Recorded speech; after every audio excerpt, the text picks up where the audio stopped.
The following program is brought to you by Element 14, the electronic design community where you can connect and collaborate with top engineers from around the world. Join now at element14.com. Tonight's episode of Element 14 Presents is somewhat unique and requires a different kind of introduction.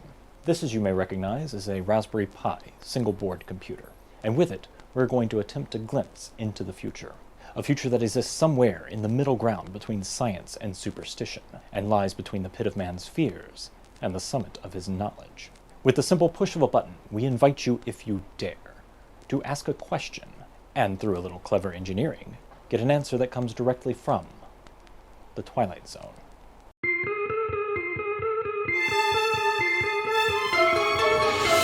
You unlock this door with the key of imagination. Beyond it is another dimension. A dimension of amazing hacks. A dimension of inspired designs. You're moving into a land of both shadow and substance, of things and ideas. You've just crossed over into the Element 14 zone.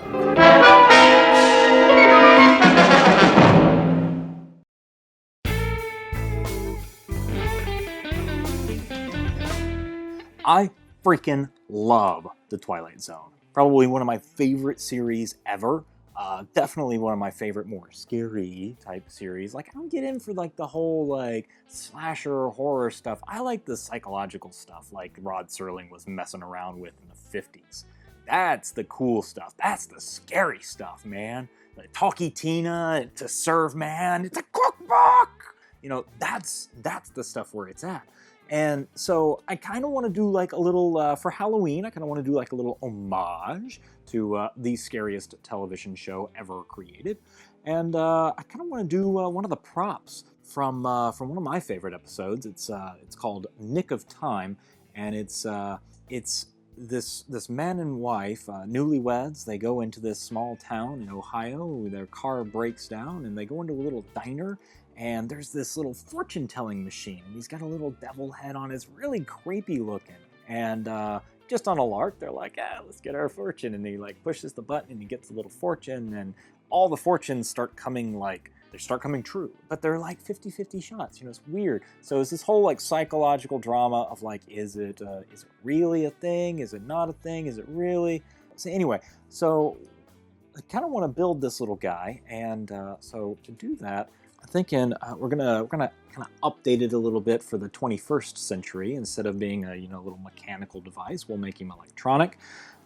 So I'm thinking we got our little we'll have a little box here with our front there and our little slot for the messages to come out, and then just a big button on the front, just a big button to push the button and get your fortune. So this will probably be, we'll just make this all acrylic. Devil's head, I gotta figure that out. Just a big arcade button. This is a slot, so this is gonna be laser cut. We'll get plasma to do that on the laser. And so let's see, as far as the internals, probably the best way to do this, we're gonna need a little printer. So we'll get a little thermal printer there. That's our printer. Hey, look at that. Just run this off of a Raspberry Pi, because why not? Printer, Raspberry Pi does all the things, and it's going to have all the different little fortunes. They're all going to be programmed in here, and they'll all just print out on demand from the button. This will be GPIO button, GPIO, Raspberry Pi listens for the button press, prints out a fortune. Then we'll just need to have some kind of power going in, probably just a simple mains power in. That's the plan.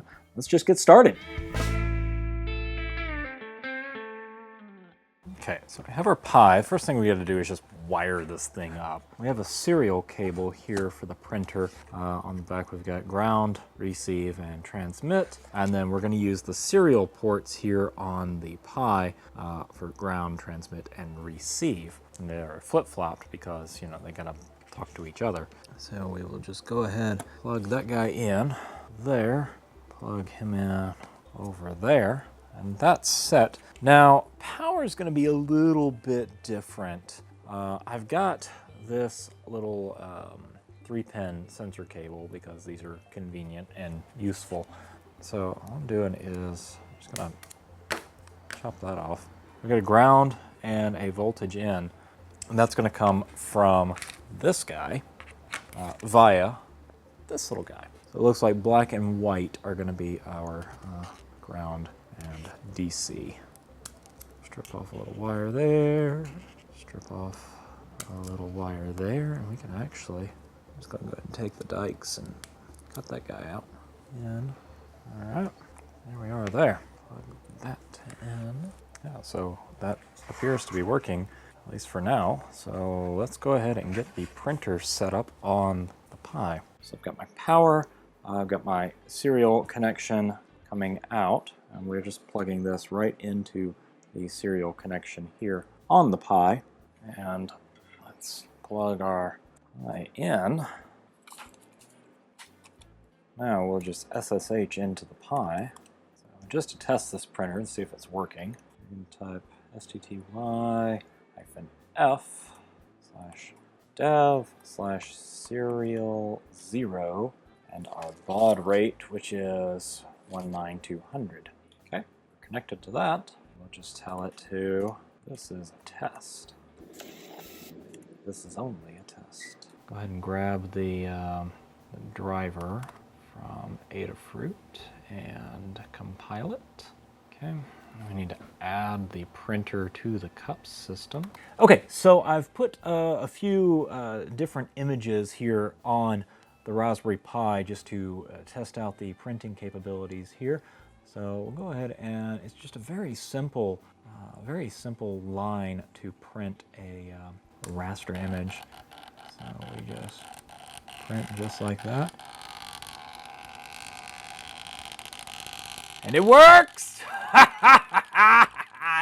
It works! It works! Yes. So the Mystic Seer is kind of this obscure piece of nostalgia, prop, whatever you want to call it, tchotchke. It's hard to kind of really, I mean, it only appears in this one episode of a show that is 60 years old. But apparently there was enough of a fan base of the Twilight Zone, myself included, that some people have wanted to build replicas and so forth. And I found this website. It's run by a gentleman named Daniel Livingston. He's a member of the Element 14 community. And he was good enough to actually document his build process here when he built his replica of the Mystic Seer. Now, of course, mine's going to be a little bit different because I'm using the electronics and so forth. But the exterior, that's the part I'm worried about. Is getting the exterior right. And he is good enough to provide us with some one-to-one scale drawings here. And this is fantastic. Scale drawings, dimensions, everything is here that I'm going to need to get started with mine. So all I've really got to do is just import this over to Adobe and have Plasma cut some acrylic, and I think we'll at least be able to get started.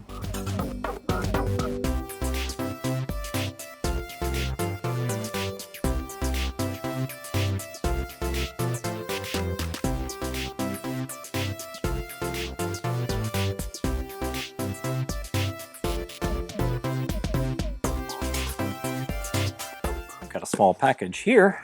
This appears to be from our friend Daniel, who has been oh so helpful in getting this project designed and built. This is the key ingredient. This is exactly what I needed to top off the project. So with this, now we can put everything together, and we should be pretty good to go.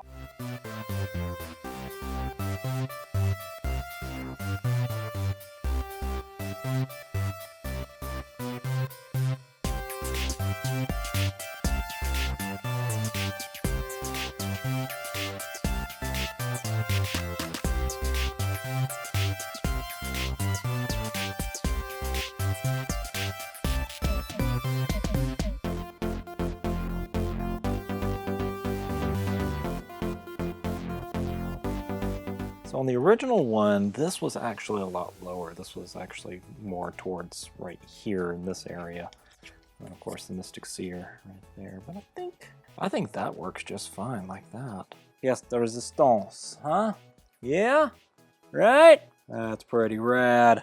I'll put it in some diner in some podunk town in Ohio and lure in some unsuspecting newlyweds to spend eternity trapped in small town America. Okay, so let's just do a quick run through of the code that we're going to use. So this is just a shell script that is going to run on boot. So what you see here is we're defining a couple of GPIO pins for various functions and an array of commands here. So LP with the O flag, fit to page, 1, 2, 3, 4, etc., etc., etc. Each of these are the fortunes that are going to print out. So there's 16 different fortunes that it will be able to pick from, and each one is its own JPEG. Then we're going to initialize the serial printer, serial 0, at 19200 baud, this STTY command, and then initialize the GPIO states. Mode button is up, power is up. And then we have this while loop, and so all it's doing is waiting for the button press. So when you push the button, it will then shuffle the array of commands. It will pick one of those commands to execute, and then it will execute it, and thus it will print out one of the various fortunes. It will print it out. And then, you know, a couple of blank lines just to make sure it spits out past the front slot there. Go to sleep, and then go right back into waiting for the button to be pressed again. So you press the button again, and it'll do the thing again. And then down here we have our shutdown procedure. So when you flip the shutdown switch, you hold it for 2 seconds, and then it will begin the shutdown procedure. And then once that's done, it's done, and you can turn it off, disconnect the power. Very simple, very easy, nothing crazy fancy about it. It's just a simple print command and waiting for the button press. So here it is. This is the Mystic Seer in all of its spooktacular glory. Pretty good job, fairly screen accurate if I do say so myself. Couple of little things, the labels are a little, you know, it had to account for the slot being right here, so the labels are a little bit in a different place than the original. We've got our little bobblehead guy here that was so helpfully provided by Mr. Daniel Livingston, again a Element 14 community member, and we appreciate his help with this project. So just a quick tour of the functions here. So we have our little panel mounted LED. This is just going to flash a few times and let us know when the Mystic Seer is ready for a question, i.e. when it's been booted, when it's completely booted and the little script is running, waiting for the button press. Then we have our big arcade button here that we can press, and we'll get our fortune out. As far as any improvements or woulda, coulda, shoulda kind of stuff, I would really have liked to been able to have an AIY type component or an Alexa type component where you could actually ask it a question and it would give you a real response, like a Google Assistant or an Alexa or a Siri or Cortana kind of response there. I did attempt that. Unfortunately, it's just not available in the AIY toolkit right now from Google. I actually asked them about it, and they were like, "That's a great idea. Let's put it in there." So hopefully we'll be able to do that on the 2.0. Yeah, other than that, the only other thing I could think of to improve this would be maybe putting in a coin slot, a coin acceptor. Unfortunately, the ones that I found just would not fit inside this design the way I wanted to do it. So that was just not an option for this one, unfortunately. But we can do that again on a 2.0 too. There's so many great spooky props out there, not just from the Twilight Zone, but from a plethora of films and television series. Let me know what your favorite is at the Element 14 community at element14.com/presents, and maybe we can build it together sometime. While you're there, you can also check out upcoming news, events, contests, and so much more. My name is Matthew, and until next time, tally ho, y'all!